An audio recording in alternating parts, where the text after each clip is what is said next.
Marketing Square. Bienvenue sur Marketing Square, le rendez-vous du gros marketing. Le gros, c'est un marketing qui sort des clous, qui se réinvente, qui se renouvelle. C'est aussi un mindset qui repose sur l'envie de se dépasser, de se détacher de ses opinions une bonne fois pour toutes et d'apprendre en continu. Si tu te reconnais dans cette description, que tu sois débutant ou expert, abonne-toi. Ce podcast va devenir ton meilleur allié. Je suis Caroline Mignot, grosse marketeuse et entrepreneur. Et chaque semaine, je partage sans compter des astuces concrètes, des méthodes actionnables, des idées utiles pour faire grandir ton business et rester à la pointe des nouveautés. Si cet épisode te plaît, tu peux le partager en me taguant ou lui laisser 5 étoiles sur Apple Podcast.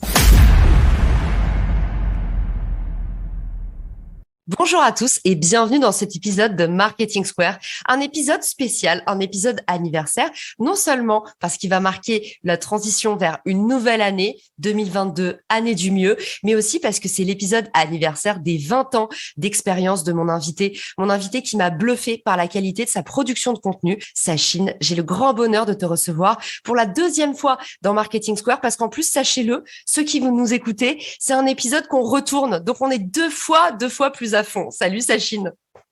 Salut Caroline, merci pour ces gentilles paroles. Avec grand plaisir, c'est mérité et je mettrai du coup ton excellent LinkedIn et ton excellent blog dans les ressources de l'épisode. Du coup, aujourd'hui, on va retracer un peu tes 20 apprentissages clés dans ta carrière de communicante / marketeuse. Oui, absolument. En fait, j'ai fêté mes 20 ans de vie professionnelle il n'y a pas longtemps et en regardant en arrière, je me suis rendu compte que par rapport à ce que tu penses, ce que tu supposes quand tu débutes et la réalité 20 ans après, il y a un monde et un fossé et ça m'a donné envie d'écrire un article sur ces 20 leçons apprises en 20 ans de marketing. On est sur les 20 apprentissages clés de ma carrière de communicante marketeuse.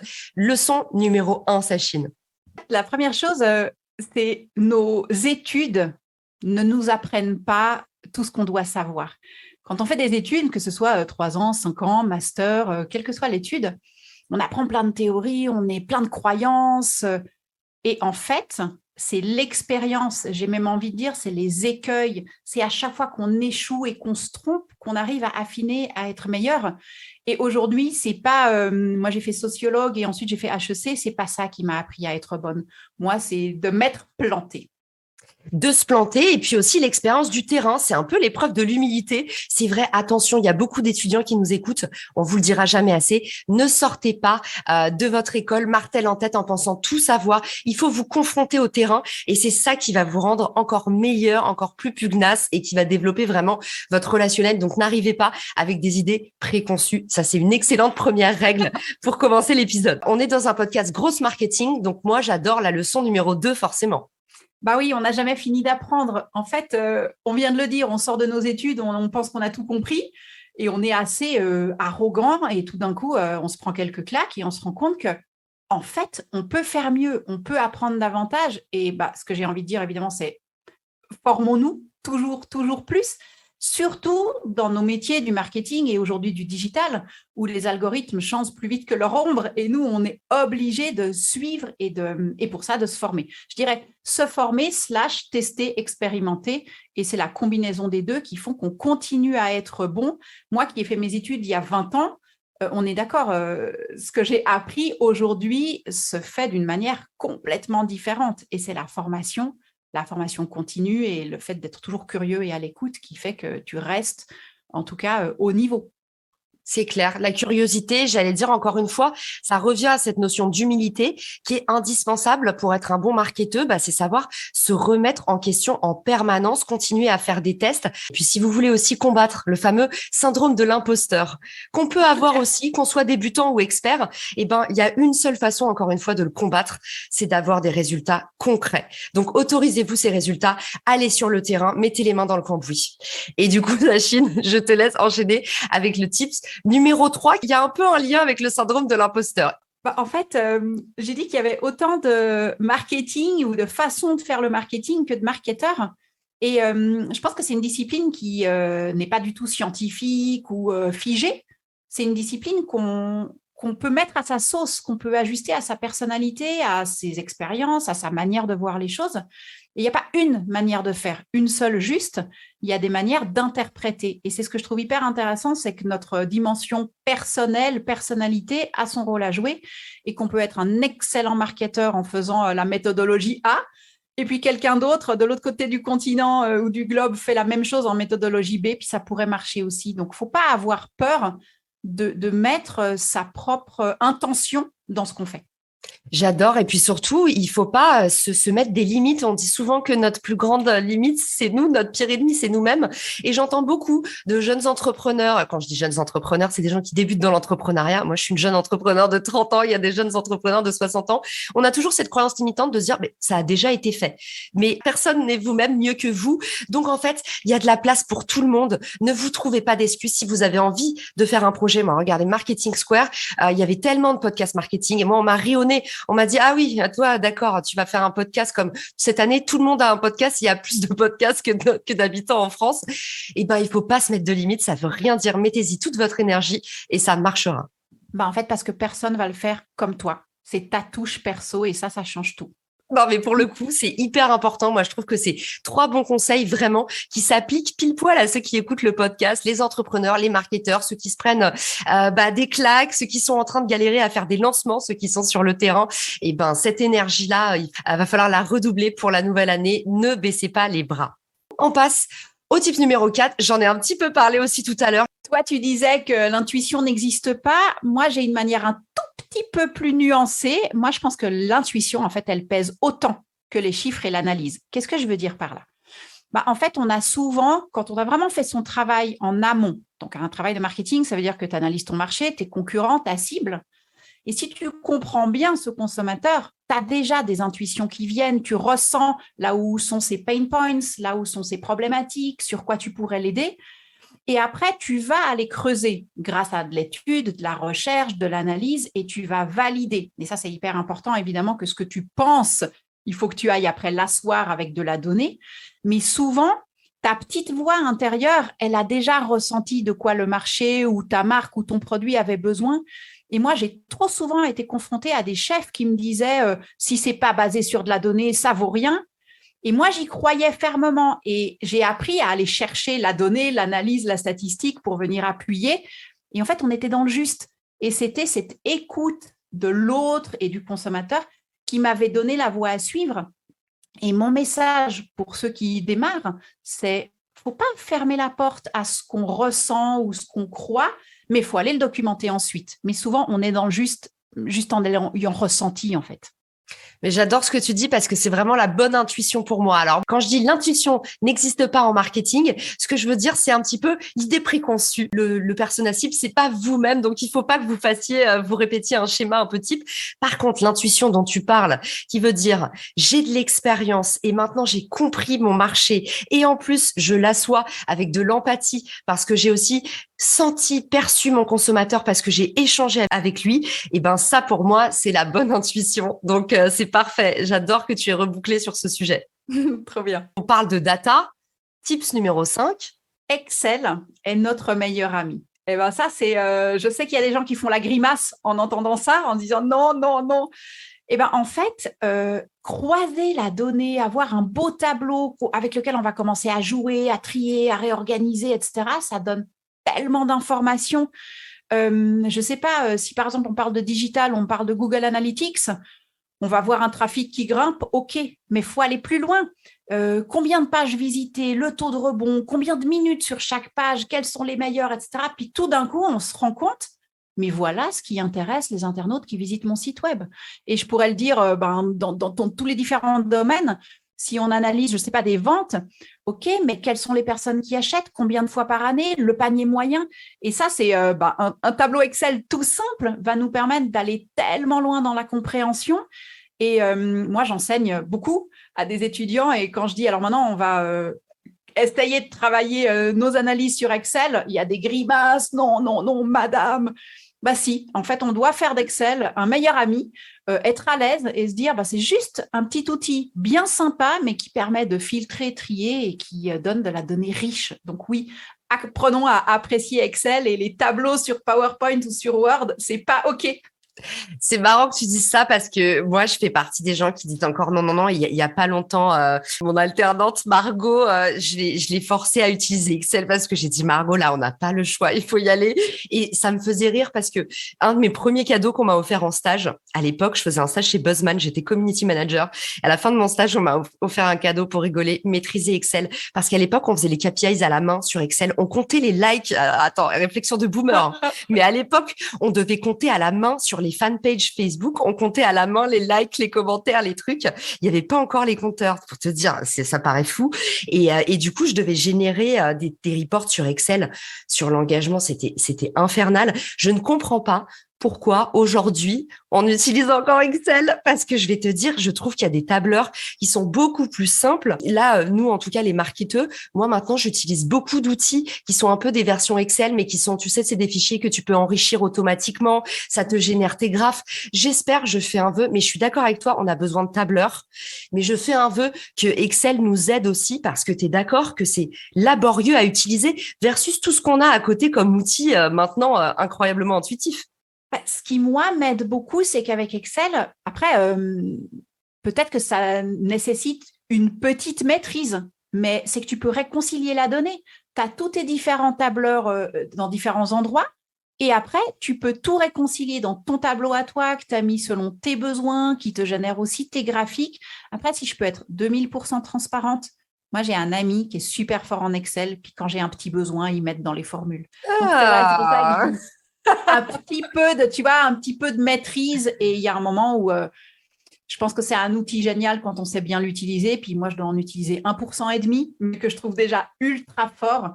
Et puis des fois, je vais aller chercher à droite, à gauche un coup de main. Mais tu as raison. En fait, remplaçons le conseil 5. C'est pas Excel, le meilleur ami du marketeur, c'est le bon tableur qui nous permet de bien trier, filtrer et comprendre nos données. Et surtout le reporting, en fait. Parce que autant j'aime pas Excel, et si on peut faire un vœu pour les prochaines années, c'est qu'on ait quelque chose de plus intuitif. D'ailleurs, maintenant, en termes de data visualisation, tu as vu les outils qu'on a en marketing, même Google Analytics. Tu vois, c'est des expériences qui sont quand même différentes. Mais pour le coup, c'est le nerf de la guerre si tu veux faire un truc qui fonctionne, c'est d'avoir déjà compris, mesurer un début de traction ou un échec cuisant. On a tellement des résultats immédiats, quelle chance! C'est ça. En fait, moi, j'aime pas les chiffres. Quand tu me dis le mot mathématique, je me hérisse. Mais en fait, pour moi, c'est pas une notion de chiffre. Là, c'est une notion de tu comprends ce qui s'est passé et tu as la preuve de est-ce que ce que tu as fait a été utile, rentable, ne serait-ce que suivre un budget, moi, il n'y a rien qui m'excite plus que de voir de la croissance sur des lancements, etc., le chiffre d'affaires qui rentre, ça c'est fantastique. Et c'est pour ça que tu as besoin des chiffres, mais juste de la donnée pour lire et savoir si ce que tu as fait a servi à quelque chose.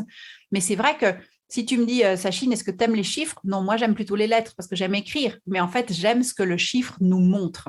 Et tu es aussi très forte pour écrire parce que je pense que tu as un sens naturel de l'empathie. Et c'est une transition un peu tirée par les cheveux. Oui, joli. Le tips numéro 6. Le tips numéro 6, j'ai eu besoin de l'écrire parce que ça, je ne l'avais pas appris dans mes études. Et c'est l'empathie. Je pense que c'est la première compétence à développer. Si tu me demandes ma définition du marketing, c'est comprendre l'autre. L'autre, c'est-à-dire le consommateur, notre cible, il a un besoin. Et nous, on a un seul rôle, c'est répondre à ce besoin, lui apporter le service, la prestation, le produit qui va faire en sorte qu'il va pouvoir mieux vivre son expérience, répondre à son besoin. Et du coup, il faut le comprendre. Et pour le comprendre, il y a une dimension vraiment humaine de s'intéresser à lui. C'est quoi sa réalité? C'est quoi ses contraintes? Est-ce qu'il a besoin d'un produit qui aille vite, d'un produit qui soit complexe, d'un produit qui soit sophistiqué? Enfin, on vient de parler d'Excel qui ne répond pas à tous nos besoins. C'est ça l'empathie, c'est de comprendre l'autre. Et si tu es un marketeur qui travaille avec des œillères et qui ne s'intéresse pas à la personne en face, tu es sûr de faire faux, tu es sûr d'être à côté et tu es sûr d'être face à probablement un échec. Donc, intéressons-nous, mais pour de vrai, pas juste sur le papier. Pour de vrai, intéressons-nous à la personne en face, la personne à laquelle on s'adresse, et que ce soit un acheteur, un prospect, un lecteur. Et si on la comprend pour de vrai, vraiment comme un proche, on connaît son langage, ses besoins, sa réalité, son budget, ses urgences, là, on fera un marketing ultra fin, ultra pointu et du coup performant. Ça se sent, les marketeurs qui viennent d'un parcours sciences humaines, sociologie, ils ont une approche justement qui est aussi beaucoup plus basée sur l'expérience, sur les chiffres. Et puis aussi, ils vont faire beaucoup plus de tests utilisateurs, ils vont écouter beaucoup plus leurs clients. Et ça, c'est un indicateur de succès très, très fort chez les bons entrepreneurs. C'est ceux qui arrivent, en fait, les excellents entrepreneurs disent même, moi, j'ai besoin de faire une journée de service client dans mon mois. Le service client, c'est pas se rabaisser. En fait, c'est pour moi, vraiment, ça devrait être indispensable quand tu rejoins une boîte de te faire une journée de service client. C'est la meilleure formation à tout ce que tu veux. Tu comprends ton client, tu comprends toutes les fonctionnalités de ton produit, tu comprends l'architecture de la boîte, à qui renvoyer tel ou tel problème. En fait, voilà, le service client, pour moi, je sais pas pourquoi, c'est ultra déconsidéré. Pour moi, c'est une fonction clé. C'est rébarbatif quand on le fait tous les jours, c'est vrai, mais qu'est-ce que c'est instructif? C'est comme ça que tu comprends. On arrive au tips numéro 7, où tu déconstruis un peu une idée reçue. Le pouvoir d'achat n'est pas un indicateur fiable. En fait, est-ce que c'est la fin du fameux CSP+, dans les critères de persona? Mais alors la segmentation par CSP, même par âge, ça m'irrite. Je vais expliquer pourquoi. En fait, je trouve qu'aujourd'hui, il y a plein de nouvelles manières d'acheter, il y a plein de nouvelles manières. Regarde, on parle de l'industrie du luxe. Tu peux acheter en second-hand, tu peux acheter au marché gris, tu peux acheter de plein de différentes manières avec des super promos et tout d'un coup, le grand luxe peut te devenir accessible. Moi, je me suis pris ça dans la figure en regardant mes étudiants qui ont donc une vingtaine d'années, pas de revenus puisqu'ils sont étudiants et qui ont des sacs à main Prada, Gucci, Chanel. Et là, je me dis, en fait, ils ont des meilleurs accessoires que les miens alors qu'il me semble que je gagne mieux ma vie ou en tout cas, je gagne ma vie. Et en fait, c'est parce que c'est une question de priorité. C'est une question de où est-ce que tu as envie de mettre ton énergie, ton budget, tes ressources. Et si tu as envie de manger, de pas manger pendant 2 mois à midi pour pouvoir t'offrir l'iPhone 13 de tes rêves, etc.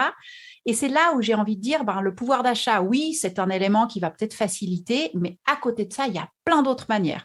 Donc, soit de dédier vraiment une grande proportion de ton budget à un article qui te fait vraiment rêver, soit en trouvant d'autres moyens à travers même l'économie collaborative, on se le partage, etc. Il y a plein de manières aujourd'hui de rendre accessibles des produits qui avant n'auraient pas forcément été accessibles par rapport à notre CSP.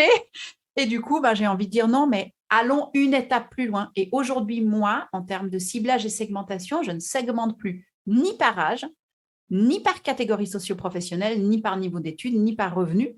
Je segmente par centre d'intérêt, comportement, des critères qui sont beaucoup plus liés à la psychologie et à l'envie.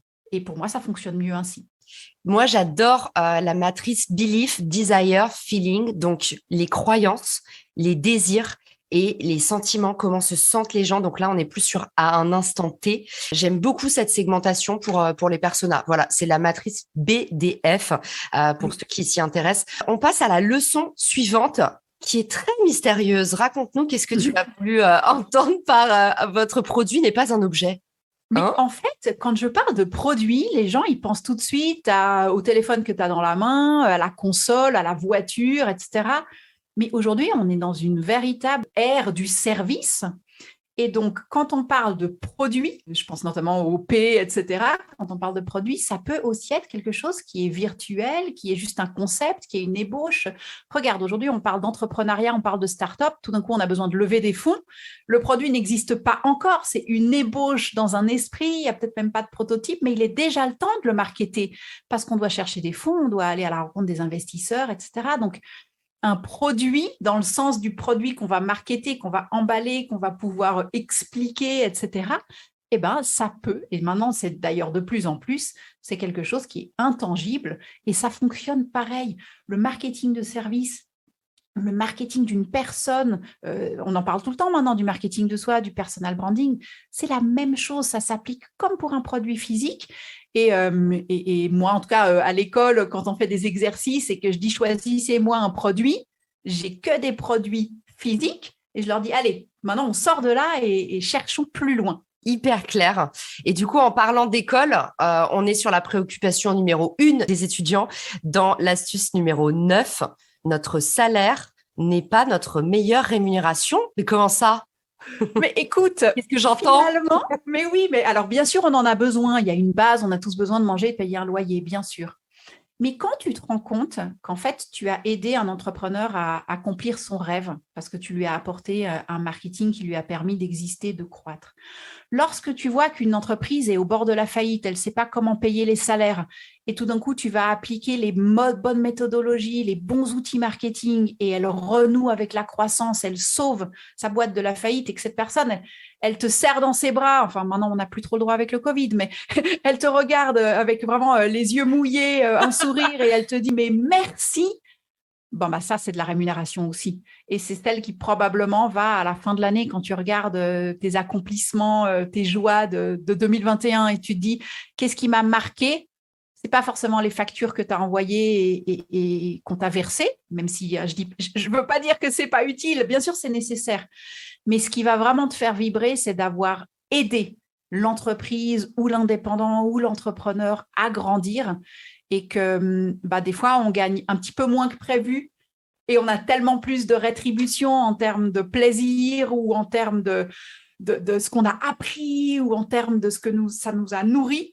Eh ben, ça, c'est aussi à prendre en compte. Donc, des fois, le meilleur job, c'est pas celui qui paye le plus, mais c'est celui où on pourra apprendre, où on sera bien encadré, bien entouré et on va en ressortir enrichi.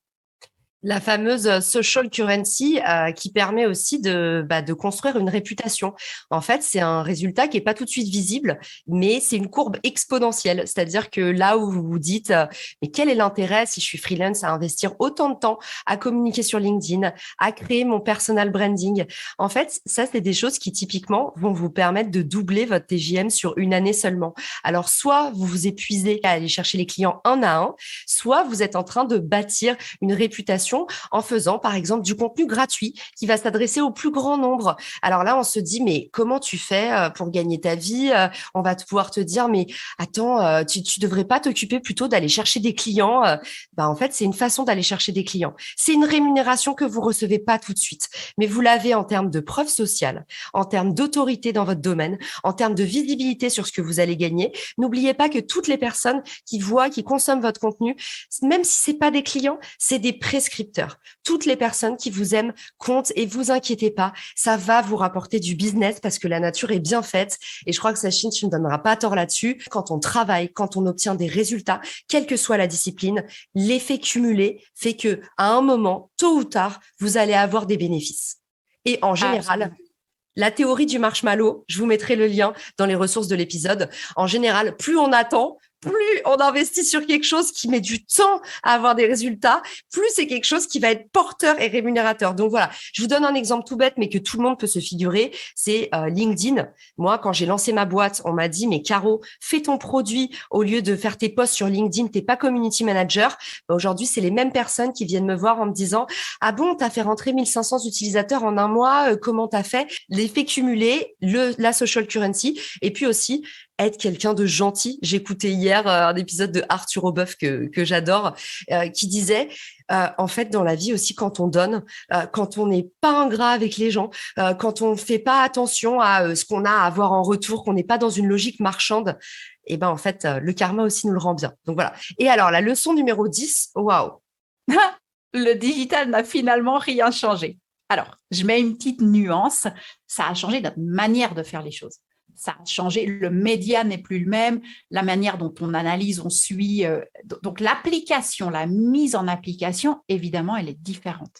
Mais la discipline, elle n'a pas changé, vraiment pas. Le fait de, tu analyses ton marché, tes concurrents, ça continue d'être hyper réel. Tu as un consommateur, une cible, tu vas devoir la comprendre, lui apporter une réponse à son besoin, ça ne change pas. Donc, c'est le média qui change. Et moi, ça m'agace parfois d'entendre « Oui, mais avec le digital, maintenant, tout ce qu'on a appris il y a 20 ans, ça n'existe plus. » Non, en fait, non. Ce qu'on a appris, la méthodologie, la discipline du marketing, c'est la même.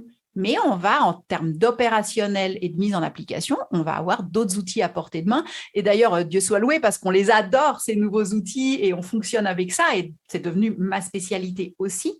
Mais la discipline, pour moi, c'est la même. Et ce que je lisais à l'époque chez Kotler, etc., ces anciens du marketing qui nous ont appris la discipline, eh ben, je les lis encore aujourd'hui et je trouve qu'il y a plein de théories et de façons de comprendre le métier qui n'ont pas changé. On le dit toujours, finalement, c'est le digital qui imite la vraie vie et pas l'inverse, jusqu'à ce qu'on soit dans le métaverse. Mais en tout cas, que ce soit l'influence, le marketing, la communication, tout est basé sur des choses très organiques, des choses très humaines, très tribales, le bouche à oreille, la preuve sociale, le pouvoir de recommandation. Tout ça, effectivement, on n'a rien inventé. Et puis, on va passer au tips numéro 11. Les 4 P ne suffisent plus. Ça, j'adore. On remet en question un peu tous les établis marketing dont on nous a bassiné en école et qui sont parfois un petit peu obsolètes maintenant. Il y a toujours la notion de bien comprendre son produit, bien travailler son prix, sa distribution, évidemment. Donc, bien sûr qu'il continue à être une réalité, mais ça ne suffit pas parce qu'aujourd'hui, il y a des éléments qui sont essentiels à ajouter. La notion de valeur, la notion de l'histoire, l'humain, la notion du process, la manière dont on va accompagner l'acheteur avant, pendant, après son achat. Ça, c'est des éléments qui sont indispensables aujourd'hui surtout, je pense au e-commerce, en fait. Il y a d'autres manières d'acheter dans lesquelles on a besoin de ces dimensions en plus. Et on parlait des écoles avant. Les étudiants, quand je les rencontre, souvent, ils ont appris les 4 P. Non, ça, c'est pas possible. C'est pas possible. Aujourd'hui, il y en a plus et il faut qu'on les considère. Voilà. Est-ce que tu peux rappeler brièvement, c'est quoi les 4 P pour ceux qui ne sont pas étudiants en marketing, qui ont oublié? Le premier, product, le produit, price, le prix, place pour les endroits où tu vas vendre ton produit, la distribution, et puis promotion qui est toute ta communication et la présence et la visibilité de ton produit. Et moi, j'ajoute à ça le P de process, j'ajoute le P de people et j'ajoute le P de physical evidence qui sont toutes les preuves sociales, justement, la réputation de ton produit. Canon. Et en parlant de social, on arrive au tips numéro 12 que j'adore. C'est trop mignon, je te laisse le lire. On ne voit bien qu'avec le cœur. Alors, évidemment, la phrase, on la connaît, je l'ai piquée à Antoine de Saint-Exupéry. Ça fait appel à une théorie qui s'appelle les 3 dimensions du consommateur et la manière dont on va gérer notre processus d'achat. Avec le rationnel, des arguments vraiment utilisés par notre cerveau, et avec la dimension du cœur aussi, l'émotionnel. Et c'est pour ça qu'on va aimer un design, une texture, une couleur, des fonctionnalités qui font juste qu'on aime. Et aujourd'hui, souvent, on achète un produit parce qu'on aime. Et la 3e, c'est la dimension aussi morale de tout ce qui nous touche en termes d'éthique et de niveau de valeur. Et en fait, voilà pourquoi je dis qu'on voit bien qu'avec le cœur, c'est qu'on a besoin quand on fait une argumentation produit, une présentation sur un produit ou un lancement, on a besoin de garder à l'esprit que l'unique argument rationnel ne suffira pas à séduire notre consommateur. Canon, je suis complètement d'accord avec toi. Le tips numéro 13 me parle beaucoup aussi et va beaucoup parler aux entrepreneurs qui nous écoutent. Savoir s'entourer, voilà comment on devient fort. Mais en fait, aujourd'hui, nos métiers se spécialisent tellement qu'on n'est pas capable d'être bon en tout, d'être un généraliste, etc. Moi, je pars du principe que chacun sa force, chacun son métier, chacun ses spécificités. Et c'est de ça dont on a besoin, de s'entourer de personnes qui sont vraiment douées dans ce qu'elles font. Et là, notre prestation, elle devient vraiment pointue parce qu'on a eu les meilleurs de son domaine. Et je n'ai aucun espoir d'être un jour douée en tout, mais de savoir trouver des chouettes personnes qui sont compétentes là où je ne le suis pas. Et à plusieurs, on devient ultra, ultra performant. Exactement. Et ça, c'est pareil pour ceux qui nous écoutent. J'adore cette citation qui dit, je crois que c'est Einstein qui dit ça, on vous demande pas de tout savoir, mais de tout savoir trouver. Et en fait, même quand vous postulez à un poste, la vraie richesse que vous allez avoir, c'est pas d'avoir réponse à tout, c'est de pouvoir trouver les réponses, donc connecter aux bonnes personnes, bien comprendre qui fait quoi. Donc ça, je suis complètement d'accord. D'où l'importance aussi de cultiver son réseau et d'être gentil avec les gens qui nous entourent. Et puis surtout, ne jamais oublier, et c'est le tips numéro 14, on en a déjà un petit peu parlé, mais tu es revenu là-dessus. La curiosité, c'est notre meilleur allié. En fait, il faut qu'on continue à creuser, à s'informer, à chercher, etc. Je pense que les meilleurs de leur domaine sont ceux qui sont curieux de leur domaine et aussi des domaines adjacents pour toujours aller chercher davantage, comprendre davantage et c'est comme ça qu'on va s'améliorer, tout simplement. Donc, comment on est bon, comment on fait, j'ai même envie de dire comment on fait une bonne étude de marché, c'est quoi ? Curiosité. Curiosité, on s'informe, on lit, on parcourt, on découvre et on augmente notre compétence. Et aussi, on évite l'écueil des vanity metrics, c'est-à-dire finalement des indicateurs qui nous font du bien, mais qui n'ont pas de réel impact, pas de réelle utilité pour notre business. Bah ouais, c'est ça le conseil numéro 15 en fait. Le nombre de likes, en fait, c'est un indicateur qui est peu fiable. Je pense qu'on l'a tous déjà vécu si on publie un peu sur les réseaux sociaux. On voit quelques likes, on voit quelques commentaires. Des fois, ça fait plaisir, des fois moins. Et puis après, on croise des personnes qui nous disent « Ah, mais j'adore ce que tu fais !» Et on ne les a jamais vus. Pas de likes, pas de commentaires, des invisibles. Enfin, tu en as souvent parlé d'ailleurs dans les podcasts. Les invisibles qui sont en fait ceux qui tout d'un coup nous demandent une prise de rendez-vous, nous demandent un conseil. Pourquoi j'ai écrit ce point numéro 15 ? Parce qu'en fait, moi, j'écris pas mal dans le domaine de l'esthétique. Et quand tu as fait, je ne sais pas, une rhinoplastie, quand tu as fait n'importe quel soin esthétique, tu ne vas pas venir liker la publication genre « Ah oui, le Botox, c'est mon chirurgien, etc. » Bien sûr que non. C'est des trucs qui sont un tout petit peu perso. Je t'ai dit Botox, j'aurais pu dire l'épilation définitive. C'est des sujets. Tu as balancé que j'en avais fait, ça se fait pas, ça chine. Non, absolument pas. Tu es belle, jeune et lisse. Du coup, en fait, les gens ne likent pas, mais tout d'un coup, il y a le téléphone qui sonne, il y a une prise de rendez-vous et les personnes sont intéressées. Donc, voilà, il ne faut pas suivre ces vanity metrics-là. Il faut suivre la performance réelle, c'est-à-dire est-ce que derrière, ça nous a permis de générer un rendez-vous, une inscription, une vente. Et là, ça veut dire que en fait, notre communication a servi. Ok, et du coup, se concentrer sur des choses utiles, sur ce qu'on sait faire, mais pas seulement, puisque tips numéro 16. Les sujets qu'on ne connaît pas sont souvent ceux sur lesquels on est le meilleur. Alors ça, c'est un tout petit peu étonnant, balancé comme ça. Souvent, on me demande, est-ce que vous avez déjà travaillé pour un avocat ? Est-ce que vous avez déjà travaillé dans la filière équine ? Et en fait, la réponse souvent, elle est non. Et je me trouve vraiment bonne quand je découvre un nouvel univers, un nouveau monde, une nouvelle industrie. Pourquoi ? Parce que j'ai l'œil neuf d'un prospect. En fait, j'arrive, je ne connais pas et je vais tellement m'informer, on en revient à la notion de curiosité, je vais tellement lire, me nourrir, dévorer du contenu pour apprendre que là, j'arrive à avoir vraiment une acuité dans mes diagnostics, dans tout ce qui est mission de consulting, où j'arrive avec ce regard neuf et cette distance à être pertinente.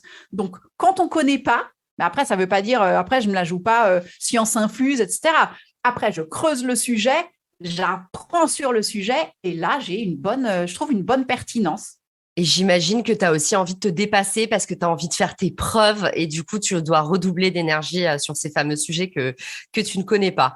Et puis, le tips numéro 17, finalement, on en revient à nos moutons. Est-ce que tout ça, ce serait pas que de la vente ? En fait, ce que je trouve intéressant, c'est que vente égale commerce, commercial, etc. Et quand tu te dis, finalement, le marketing, c'est quoi ? C'est aussi partager des idées, vendre des idées, transmettre. Et je me dis, mais ça, finalement, c'est de la vente, mais pas de la vente. Je t'ai proposé un produit, tu m'as donné 2 €, tu l'as acheté. Mais la vente d'un concept, d'une idée. On parlait avant de personal branding, de travailler sa preuve sociale ou de travailler sa crédibilité. C'est aussi vendre sa manière de faire, de vendre sa personnalité, etc. Donc, c'est vendre dans ce sens-là. En fait, on est dans la transmission, on est dans le partage. Et si on a un récepteur en face qui adhère, c'est une manière de vendre. Voilà comment je le perçois. C'est clair. Et d'ailleurs, la meilleure manière de vendre, c'est d'être honnête et c'est ça qui rétribue aussi sur le long terme au lieu d'essayer de pousser 12 produits à des clients qui vont être mécontents, de faire acheter une chaussure à quelqu'un qui n'a pas de pied. La vraie bonne façon de vendre, c'est d'avoir un client heureux qui va vous en recommander 10. Donc, en fait, voilà. Encore une fois, soyez pas trop court-termiste parce que l'éthique, c'est super important. C'est mon point 18. Moi, j'ai commencé le marketing à une période où, en fait, il fallait mentir. On essayait d'avoir des claims, des accroches, où on essayait de sous-entendre une fausse réalité. C'était affreux. Et du coup, le client, il achetait pour des fausses raisons. Et après, il était quoi ? Il était déçu parce qu'il s'était rendu compte. Donc, j'ai pratiqué ce marketing-là parce que c'est celui qu'on pratiquait il y a 20 ans. Soyons tout à fait transparents. Et peu à peu, on a commencé à mettre vraiment notre consommateur au centre dans un respect, dans une relation de respect. Notamment parce qu'aujourd'hui, grâce aux réseaux sociaux, quand il n'est pas content, il le fait savoir, il le crie, il le clame haut et fort. Et voilà l'importance de l'éthique. Moi, j'ai une théorie qui s'appelle l'effet boomerang. Quand ton consommateur n'est pas content, il va revenir vers toi. Il va te demander remboursement. Il va faire de la mauvaise publicité. Il ne va pas te recommander autour de lui. Et ça, c'est grave. Parce qu'au final, notre chiffre d'affaires va baisser, notre notoriété va baisser et on aura tout ce qu'on avait construit, en fait, on le démolit en moins de temps qu'il ne faut pour le dire. Donc, soyons éthiques. Qu'est-ce que ça veut dire pour moi? Respectons notre consommateur. Quand on fait une promesse, on s'y tient.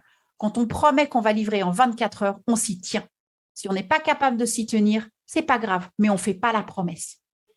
Génial, très clair. Pas la peine de m'engueuler, Sachine. Moi, j'y suis pour rien.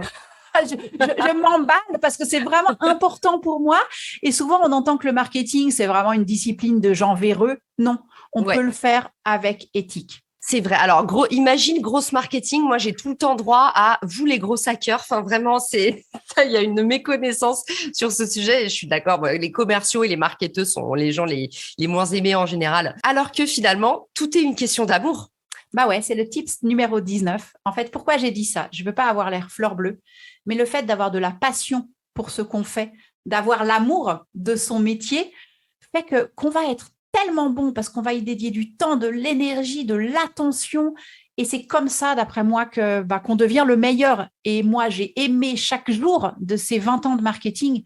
Et c'est comme ça, je pense, que j'ai évolué dans mon métier parce que c'est la passion et l'amour du métier qui m'ont fait grandir, ne jamais cesser d'apprendre, tout ce qu'on a dit dans les points précédents. Et faire grandir aussi maintenant une petite équipe autour de toi à laquelle tu vends, dans le sens transmettre toutes tes compétences, ton amour de ton métier. Et du coup, on arrive à l'ultime tips, l'ultime bafouille de cet épisode.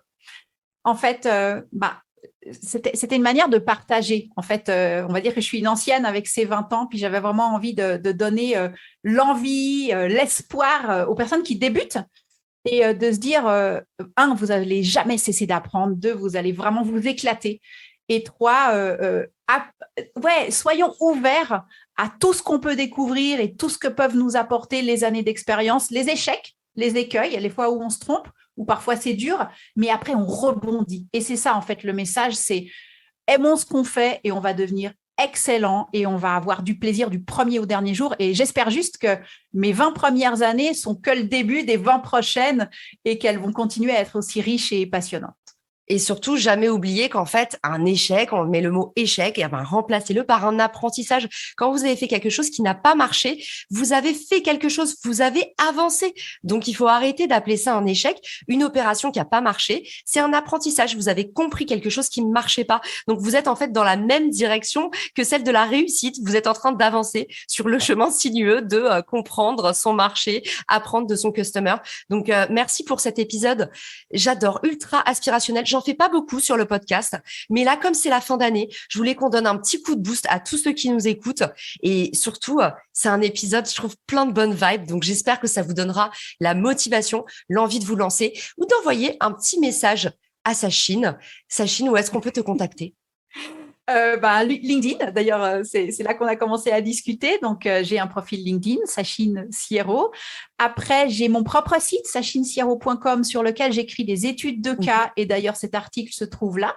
C'est des apprentissages des entreprises que j'ai aidé à accompagner et avec vraiment là, on est vraiment dans le concret, comment appliquer.